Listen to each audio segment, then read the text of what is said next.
સુરતમાં બનેલા વિશ્વના સૌથી મોટા બિઝનેસ બિલ્ડિંગ સુરત ડાયમંડ બુર્સનું આગામી તારીખ 17મી ડિસેમ્બરની રવિવારના રોજ વડાપ્રધાન નરેન્દ્રભાઈ મોદીએ વિધિવત ઉદ્ઘાટન કરવાના છે. તે પહેલા ડાયમંડ બુર્સનું બાંધકામ કરનાર પીએસપી કંપનીએ બાકી લેણાના મામલે સુરત ડાયમંડ બુર્સની કમિટી વિરુદ્ધ દાવો માંડ્યો હતો, જેની આગામી તારીખ 16મી ડિસેમ્બરે શનિવારના રોજ સુનાવણી હાથ ધરવામાં આવી હતી. પરંતુ તે પહેલા કેસમાં ટ્વિસ્ટ આવ્યો હતો અને બુર્સ કમિટી હાઈકોર્ટમાંથી સ્ટે લઈ આવી છે. નમસ્કાર મિત્રો, આપ સૌ જાણો છો વર્લ્ડનું લાર્જેસ્ટ બિલ્ડિંગ એટલે ડાયમંડ બુર્સ સુરત શહેરની અંદર એક નજરાણું બન્યું છે.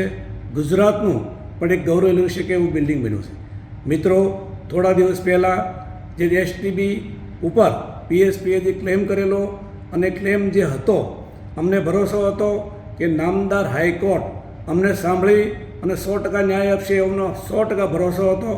આજે અમને નામદાર હાઈકોર્ટે સ્ટે આપી દીધો છે અને 27 ડિસેમ્બર સુધીમાં અમારા જે કંઈ ડોક્યુમેન્ટ છે અમારે રજૂ કરવાનો છે. હાલ પૂરતો સ્ટે મળી ગયો છે. અમારા 4200 સભ્યોને ડાયમંડ બુર્સની કમિટી અને ઓલ ડાયમંડ ઇન્ડસ્ટ્રીએ એક કોઈ પણ ટેન્શન લેવાની જરૂર નથી, કારણ ડાયમંડ બુર્સ વર્લ્ડનું જ્યારે લાર્જેસ્ટ બિલ્ડિંગ એટલે નામચીન બિલ્ડિંગ છે, ત્યારે એક પણ રૂપિયો કોઈનો ખોટો કાપવાનો નથી અને ખોટો આપવાનો પણ નથી.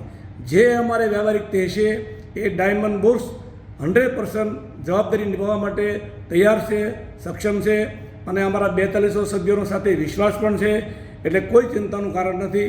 અસ્તુ ભારત માતા કી જય.